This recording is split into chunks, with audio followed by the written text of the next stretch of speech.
하나님은 여러분들을 사랑하십니다. 하나님께서 여러분들에게 오늘도 새날을 주셨습니다. 오늘도 주님 주신 생명을 가지고 하나님을 예배하며 찬양하기를 원합니다. 기도하겠습니다.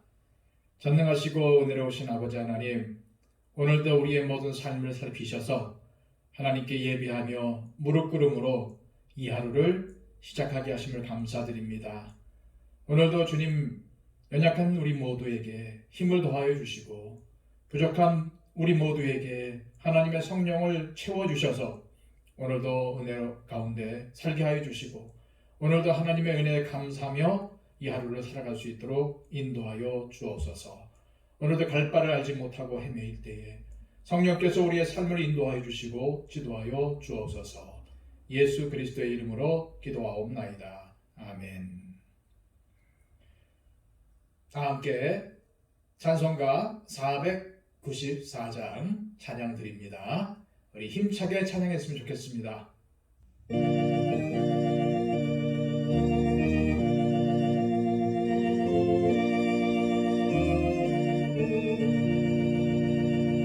만세 만성 열리니 내가 들어갑니다. 창에 허리 상하여 물과 피를 흘린 것 내게 효용되어서 정결하게 하소서. 내가 공을 세우나 은혜 갚지 못하네. 쉼없이 힘쓰고 눈물 근심하느라 구속 못할 죄인을 예수 홀로 속하네.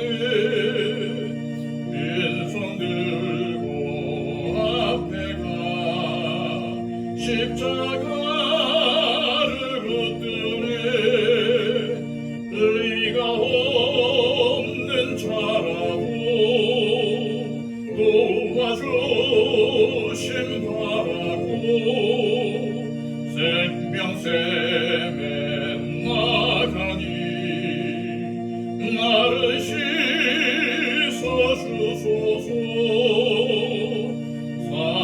살아생전 숨쉬고 죽어 세상 떠나서 거룩하신 주 앞에 끝날 심판 당할 때 만세 반석 열리니 내가 들어갑니다.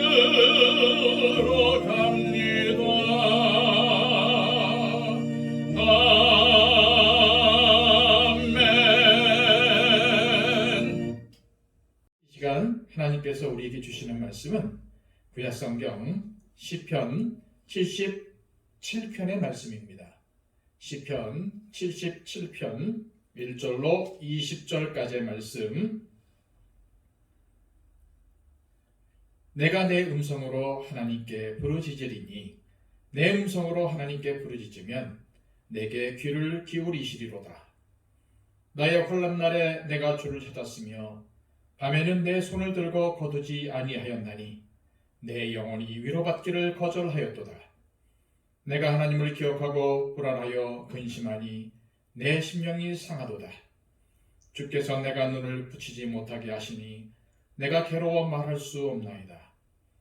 내가 옛날 곧 지나간 세월을 생각하여 싸우며 밤에 부른 노래를 내가 기억하여 내 심령으로 내가 내 마음으로 간구하기를 주께서 영원히 버리실까?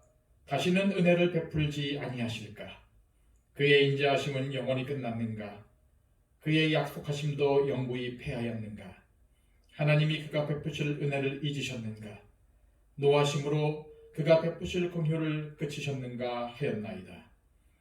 또 내가 말하기를 이는 나의 잘못이라 지존자의 오른손에 해 곧 여호와의 일들을 기억하며 주께서 옛적에 행하신 기이한 일을 기억하리이다. 또 주의 모든 일을 작은 소리로 읊조리며 주의 행사를 낮은 소리로 되뇌이리이다.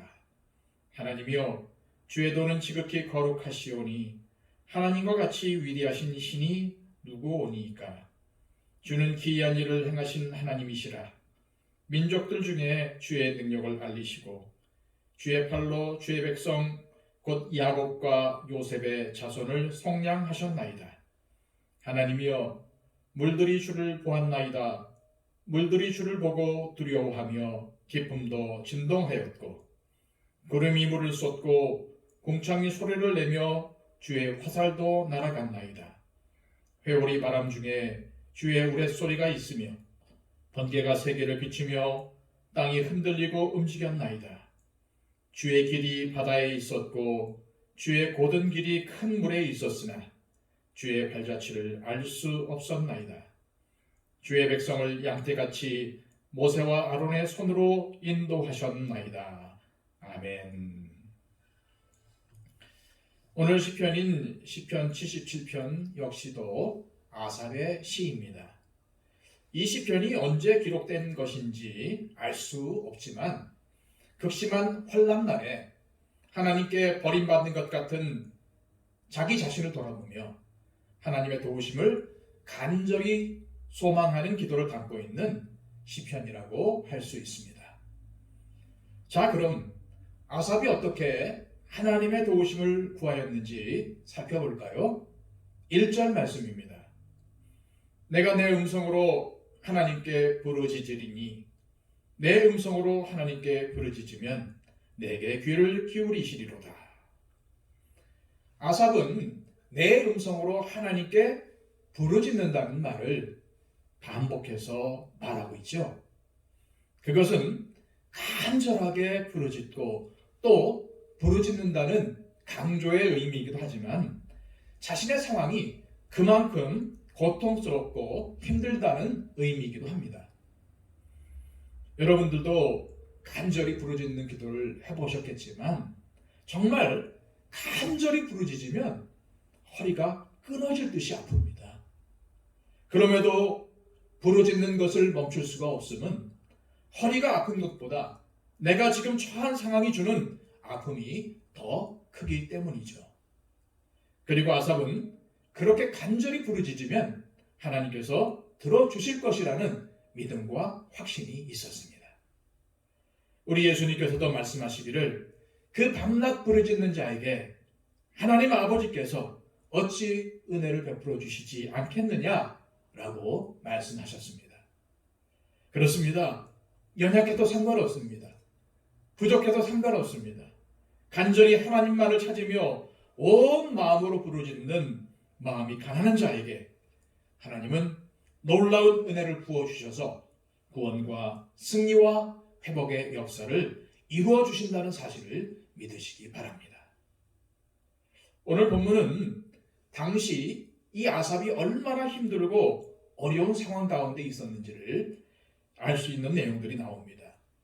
7절로 9절까지의 말씀입니다. 주께서 영원히 버리실까? 다시는 은혜를 베풀지 아니하실까? 그의 인자하심은 영원히 끝났는가? 그의 약속하심도 영구히 패하였는가? 하나님이 그가 베푸실 은혜를 잊으셨는가? 노하심으로 그가 베푸실 공효를 그치셨는가 하였나이다. 제가 읽어드린 이 본문의 말씀에 의하면 아삽은 하나님께서 자신을 버리신 것이 아닌가 할 정도로 굉장히 마음에 낙심이 왔습니다. 그러나 중요한 것은 아삽이 그렇게 힘든 상황 속에서도 끝까지 하나님을 찾았다는 사실입니다. 아삽은 하나님께 부르짖고 또 부르짖었습니다. 아삽은 자신에게 고난을 허락하신 하나님의 섭리를 다 이해할 수는 없었지만 그래도 그에게 피난처는 오직 하나님뿐이었습니다. 하나님을 찾고 찾으며 하나님 앞에 자신의 괴로운 마음을 쏟아내며 간구했던 것이죠. 결국 어떤 일이 벌어집니까? 10절부터 보면은 영적 대반전이 일어나게 됩니다. 제가 항상 말씀드리지만 하나님은 역전의 하나님이십니다. 하나님 바꿔주시는 하나님이십니다. 대반전. 그것이 바로 우리 하나님의 장기죠. 그 전까지는 혼돈 속에 있었던 아삽이 하나님의 사랑과 은혜를 묵상하면서 하나님께서 베풀어 주시는 위로와 희망의 빛을 체험하게 됩니다. 10절로 11절까지의 말씀입니다. 또 말하기를 이는 나의 잘못이라. 지존자의 오른손을 해 곧 여호와의 일들을 기억하며 주께서 옛적에 행하신 기이한 일을 기억하리이다. 아삽은 하나님께 대해 의심하고 자신의 상황을 비관한 것에 대해서 이는 나의 잘못이라 라고 자신이 잘못 생각했다고 우리 하나님 앞에 고백하고 있습니다. 그리고는 하나님의 선하신 은혜를 기억했어요. 하나님 지금까지 베풀어 주신 은혜를 기억했단 말입니다. 캄캄한 밤과 같은 어두운 상황 가운데 있었지만, 환경이 바뀌거나 상황이 변하지 않았지만 곧 다가올 새로운 아침을 고대하면서 하나님께 나아갔습니다. 16절부터 20절까지의 말씀을 보면 아삽은 홍해를 건너게 하신 하나님의 은혜를 기억하며 애굽으로부터 구원하시고 이스라엘에게 영원한 구원과 생명을 주신 하나님을 찬양합니다. 하나님께서 홍해를 가른 사건은 단순히 자연을 향한 이적이 아니라 죽음의 세력을 멸하신 하나님의 구원과 승리였습니다. 또한 19절에 보면 이렇게 기록되어 있는 것을 볼 수가 있죠. 주의 길이 바다에 있었고 주의 곧은 길이 큰 물에 있었으나 주의 발자취를 알 수 없었나이다. 아멘. 이스라엘 백성들이 전혀 생각지도 못한 놀라운 방법으로 하나님께서는 이스라엘 백성들에게 구원의 길을 열어주셨습니다. 마찬가지로 하나님께서는 우리가 전혀 상상치도 못한 예수 그리스도의 십자가를 통해서 영원한 생명의 길을 내셨습니다. 놀랍게도 하나님께서는 이스라엘을 위해서 예비하신 길은 죽음의 바다, 즉 홍해 바다 안에 있었습니다. 십자가는 어떻습니까? 십자가가 의미하는 것은 극심한 저주와 죽음입니다. 아무도 거기에 생명이 있으리라고는 상상조차 하지 못했죠. 그러나 그 저주의 십자가에 주님께서 달리심으로 우리를 향한 영원한 생명의 길이 열렸습니다. 그 홍해 안에 살 길, 그 죽음의 바다 가운데 구원의 길이 있을지 누가 상상조차 했겠습니까? 시퍼런 바다는, 깊은 바다는 고난과 불가능을 상징합니다. 그런데 거기에 하나님께서 예비하신 길이 있었습니다. 하나님께서 홍해를 가르시고 친히 거기에 길을 내셨던 거죠. 이처럼 하나님은 하나님의 백성들을 위해서 영원한 생명과 구원의 길을 내셨습니다. 또한 이 땅에서의 우리의 인생들도 하나님께서 때를 따라 열어주시며 인도해 주시는 것입니다. 믿음을 가지시길 바랍니다. 그러므로 19절에 주의 길이 바다에 있었고 또한 20절에서 주의 백성을 양떼같이 모세와 아론의 손으로 인도하셨나이다 라는 이 말씀은 너무나도 우리에게 위로와 소망을 주는 말씀이 아닐 수가 없습니다. 그렇습니다. 사랑하는 성도 여러분, 하나님께서 우리의 길을 여시며 인도하십니다. 이러한 사실을 기억하며 우리는 낙심 가운데 있다 할지라도, 어려운 상황에 처해 있다 할지라도 소망 가운데 기도를 해야 합니다. 그리고 그 길을 낼 수가 없는 바다에도 길을 낼 수가 있는 분이 바로 하나님이시라는 사실을 믿고 나가야 됩니다. 우리가 연약해도, 우리가 부족해도 상관없습니다. 하나님을 향해서 진심으로 기도하는 인생에게 하나님은 길을 내어 주십니다. 그리고 인도하십니다. 그리고 붙들어 주십니다. 힘드십니까?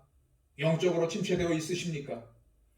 아삽처럼 하나님을 찾고 찾을 때에 회복과 새로운 소망을 주시는 하나님의 은혜가 충만하게 임한다는 사실을 기억하며 이 은혜를 누리시기를 주님의 이름으로 간절히 축복합니다.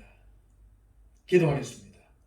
이 시간 기도하실 때에 주님, 내 마음에 있는 의심과 내 마음에 있는 번민과 염려를 다 주님 앞에 내어놓기를 원합니다. 그렇습니다. 주님은 바다 가운데도 길을 내셨던 분이십니다. 죽음을 뚫고 생명의 길을, 구원의 길을 열어주신 하나님이십니다. 주님, 오늘 내가 이 믿음을 가지기를 원합니다. 비록 어둠과 같은 절망 가운데 또한 어려운 상황 가운데 처해 있다 할지라도 그 모든 인생의 길을 인도하시는 분은 하나님이시요. 나의 길도 이미 예비하시고 인도하실 하나님을 믿는 그 믿음을 가지고 오늘도 살아가게 하옵소서. 미래가 비록 불확실하고 알지 못하나 그러나 하나님께서는 그 미래 가운데도 우리의 길을 예비해 주신 줄 믿습니다. 주님, 오늘도 믿음을 갖고 살게 하여 주옵소서. 오늘도 주님의 인도하시는 그 손길을 우리가 의지하며 또한 소망 가운데 주님께 기도하며 나가게 하여 주옵소서. 이러한 기도를 하나님께 드리기를 원합니다. 그리고 또한 12월에 있을 임직식을 위해 기도해 주시고요. 우리 가운데 몸이 불편한 분, 또한 여러 가지 문제 가운데 있는 분들, 또한 건강에 염려가 있는 분들, 육체의 질병을 가지고 있는 분들 위해서 특별히 기도해 주시기 바랍니다. 기도하실 때 우리 최종화 형제의 회복을 위해서도 기도해 주시고요. 우리 다 함께 하나님 앞에 기도하겠습니다.